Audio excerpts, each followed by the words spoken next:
Hi, it's great to be back here again. We hadn't filmed together in quite a while. Yes, because the last one I did by myself. You're on vacation, so yes. Yeah, I think it's been almost a month since we last recorded, and it feels nice to be back in the space and to be connecting today with. I missed you. Oh. Well, me too. Me too. Because this space is always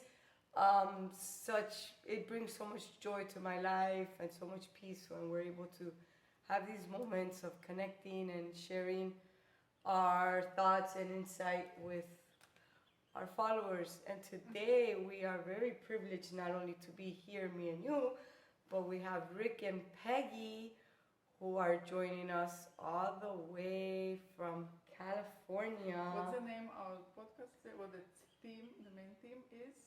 Our theme today is it's never too late to fall in love. Exactly. Yeah. And they are a great example of that. And I don't know if you want to go ahead and introduce yourself, Rick and Peggy. I think Rick can start and then we can hear Peggy. Tell your story. Just tell a little about yourself, how you met and how the magic happened. Okay. My name is Rick Seibert, or Richard Seibert, and 74 years old. And we met doing something in common, which was hiking. And we met because I was part of a hiking group for a long time, and then Peggy joined it about 2.5 years ago. And we met, and we were friends. And we'd hike together and talk, and, so it was just friendship. And we found it was very easy to talk to each other. So we slowly, started doing a few other things. We might go to the beach together and just hang out there for a bit, but only as friends.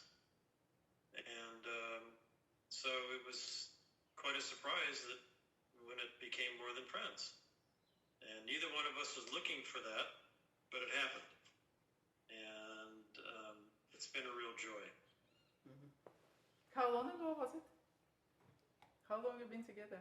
Well, together as a couple, about 15 months.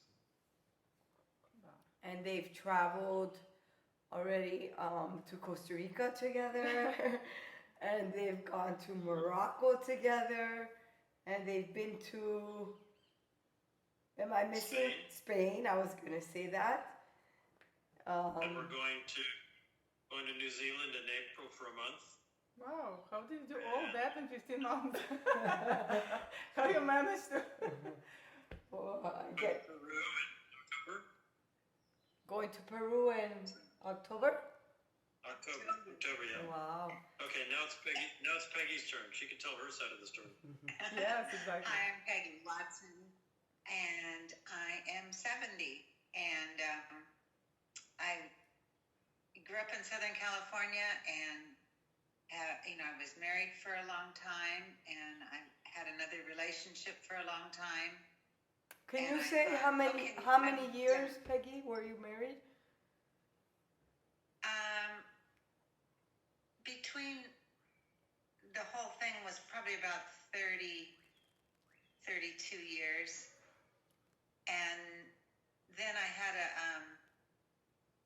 when I got out of that marriage, I had a relationship for 15 years, and I stopped that relationship right at the beginning of COVID. And then I had just sold my business that I had for 36 years, and I sold my business, and then I decided to sell my home, and I moved to this little, well, I love it here. I'm in Thousand Oaks, Newbury Park, and I have a townhouse. And my next door neighbor, the day I moved in, came over and said, "Hi, I'm Stephanie. Do you want to go hiking?" Mm-hmm. And I said, "I don't know. I haven't had time to do that my whole life, And so I did start hiking, and that's where I met Richard. And we just kind of clicked like friends. We could talk about anything and everything, and there was never any judgment or criticism or, I can't believe you said that. Or, we were just very honest about our lives and everything we've been through. was so comforting. It makes me cry. Oh. It was just comforting to meet someone that I could be finally myself with instead of what I thought they wanted. And it's been marvelous. Now, the same is true for me. I've never felt so comfortable with anybody on so many different levels, and we match up really well on many levels, many areas, that I never thought that was possible. I just figured, well, you can find temporary companionship, but we've found true and deep love through this, and it's really surprising. Well, Yeah, and we were, we were just doing fun things, and I thought, oh, he's such a fun guy. He gets different ideas of places to go and things to do that I just hadn't been around someone like that wasn't so self-centered, but more looking for something that would be interesting for both of us. And he planned this day. We went up to Ojai.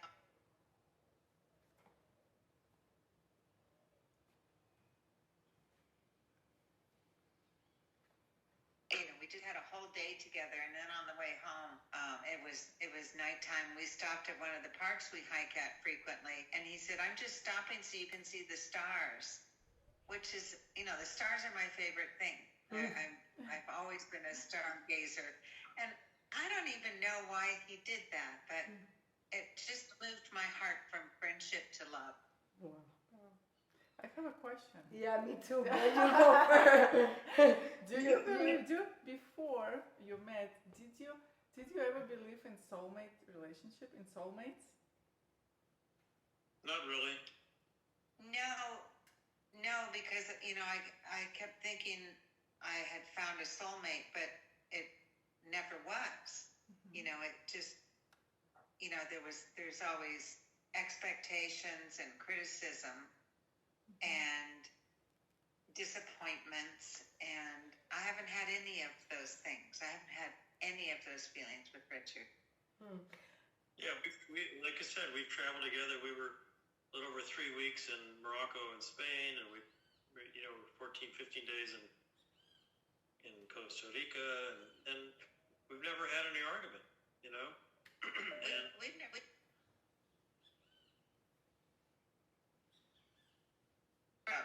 Anything like where do you want to go for dinner? Nothing. It's really lovely. it's very natural and very easy, and we don't have to work at it. Peggy, I have a question for you. I just find it. Maybe you should answer. I just find it quite like that turning point where you decide to sell your house and sell your business, and you meet Richard, right? Because you move into this new place in the city. Would you say that you took a leap of faith, if you might say, when you sold your business and you sold your house and you went to an unknown area that you really didn't know what the outcome could be? Now that you look back on that, do you find a connection between that and having met Richard?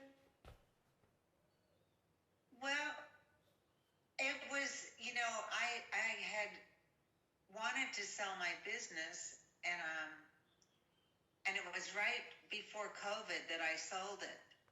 And it was a blessing in every way because I was in hospitality, and, all of that stopped at COVID. And the fellow that bought it has recovered, and he's still in business. But then I had a big house, and I thought, it's just me. There's no point in this. And just downsizing, I made decisions for myself, only me. And I had never been in that position before, where I just, I broke up with my boyfriend the first day of COVID, March 1st of 2020. I called him up and I said, I'm finished. I don't know. I just felt really empowered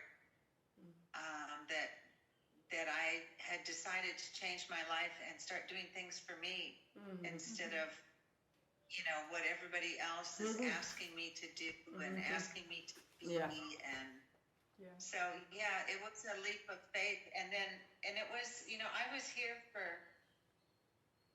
gosh, I met Richard right away, and then he was out for about 6 months with an illness. And when he came back, I didn't recall meeting him because I was new to the group, and there's a lot of us. And we just started talking again, and I don't know, we just match up. We match up. How did it happen? How you felt the transition from friendship to love? Because it's very interesting. Sometimes the people, they say that, and for some time I did believe in that you need to feel chemistry right away. It's like someone you see and you just know. And I think from my perspective, my older perspective, I think the best relationship I might grow up from friendship. So how did you feel? How physically it happened? The transition from friendship to love. No, that's or really to interesting. sexual relationship and a relationship that includes everything. We had conversational chemistry right away. It was very easy to talk and share, about our lives and things like that. The romantic chemistry grew over time. And what turned the corner is that night that she told you about, that we went up to hear music, chamber music up in the mountains and Ojai, and then way back. I know she liked the stars because she was on her phone. She was kind of tracking the stars, and so I thought, well, why not just pull over so she could look at the stars? And we were just there looking at the stars, and then all of a sudden she turned to me and kissed me, and that ignited the fire. And even at this age, we're very much attracted to each other in many ways. The people we are, the values we have, and as sexual beings. And we've had a very good sexual relationship also, and we're evenly matched in that as well. So that's a real blessing also. Yes. I do believe you're real soulmates, because what I believe, and not only my opinion, that there is not just one soulmate, because we kind of all part of a soul groups. So we can meet our soulmate through friendship, through romantic relationship, even through something else, parents or kids. Some. You're right. So and we not always to be ready for a real soulmate relationship, we have to grow some way. Maybe if you would met 30 years ago, you just you weren't ready. Maybe your relationship wouldn't ever be the same. So the road you went through, each of you individually, were in some way and in all ways been preparing you to this meeting. It's not casual. Yeah, and I want to add that I think a comment that Richard made when I was in Los Angeles just a few weeks ago at dinner was that there was also a turning point in his life. I think you said 30 or 40 years ago, if I understood correctly, where he as an individual began discovering his purpose and his Tell us more about that. How individually you were growing. Well, we know Peggy because she said that. Well, I guess we didn't hear Richard's side of the story. But one thing. Okay, well, when my oldest daughter was about 13, she really started rebelling mostly against her mother, to establish her independence, and it got to the point where I felt it was getting dangerous. So we sent her to a program, and through that program, they allowed the parents to also take these seminars to learn more about themselves. We thought we were taking it for the kids, but we were actually taking it for ourselves. And that was a turning point because my ex-wife, and I was married for 30 years also, she elected not to go through it because she didn't want to bring up any pain from the past. But I wanted to grow and change. And that ultimately led to many years of growth for myself, looking, introspectively. And I joined a 12-step program just to get more healing and camaraderie with other people also going through difficult life situations. And Peggy also has been in 12-step program, so we have that in common. The healing we have in common, and the program we have in common. And so I think that's a big thing for both of us. That we've worked through a lot of things before we got to this point. And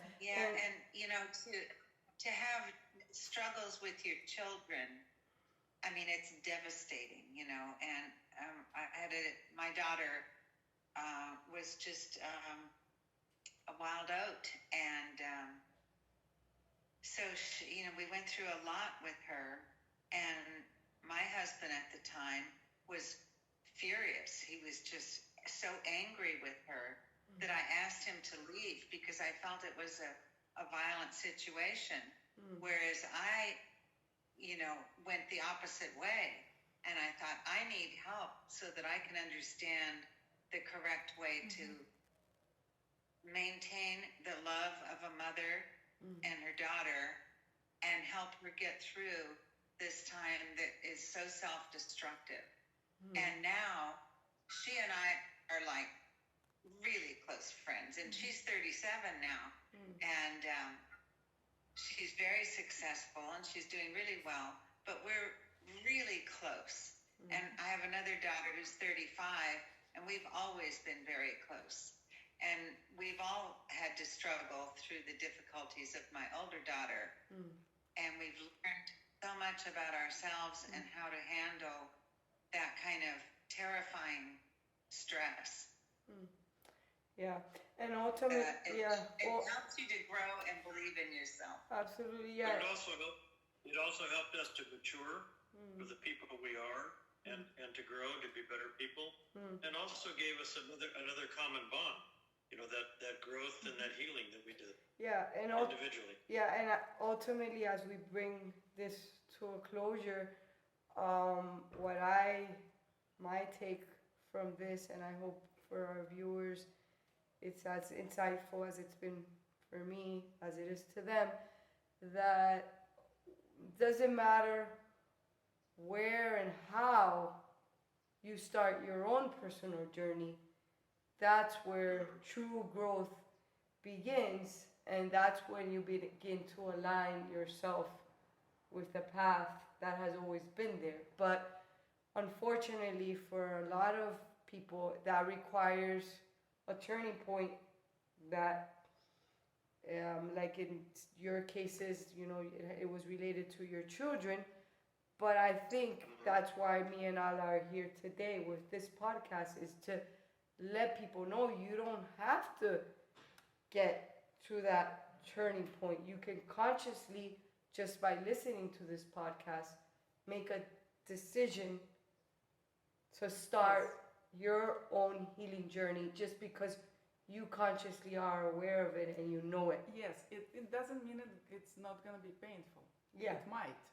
But you're probably going to avoid the biggest pain if you start to do it consciously. Yeah, not because of circumstance. Or it's just been already preset and you lost all the opportunities to do it the good way, the nice way, and now you just have no choice. Yeah. So what's going to be your message for our viewers and listeners? Keep your eyes and ears open. And for me, it's to say, start the journey on taking care of yourself and finding out why you get angry at certain things and what makes you burst into tears, and start learning the things about yourself that have made you who you are. And then you can decide how you would really like to be. And there's so much information in 12-step and in so many other programs on how to find a path that will bring you true inner peace. And once you have true inner peace, it's very easy to fall in love with someone else who has it. Yeah, I think ultimately, our journey is always to know ourselves. Yep. Because if we don't know who we are, how on earth we can have relationship with someone else? Absolutely. How do we present to someone else? That's why all the problems start. Ultimately, we need to know ourselves. Absolutely. And sometimes it takes longer time. So you meet your soulmate at 70, or you may meet later. But you might start your journey earlier. But it doesn't mean Yes. it's gonna be the way you want to be. It's always gonna be like it should be. And there's no bad time to start healing from past pains. Exactly. Well, thank you to our listeners and viewers. I think this has been one of the best podcasts. We always say that. Wow. Thank you so Thank much you for joining us. Thank you so much for your message. Thank you so much for taking time to speak to us, because I'm not losing. Now I'm hopeful because I'm divorced through this journey. Now I'm hopeful. It's never too late. It's never too late. And never lose hope. Don't I ever know. give up on I hope, won't. because I'm a firm believer in it. And to thine own self be true. My soulmate is over there somewhere. Thank you so guys. much. Thank you everyone. for coming Bye. and listening. Thank you.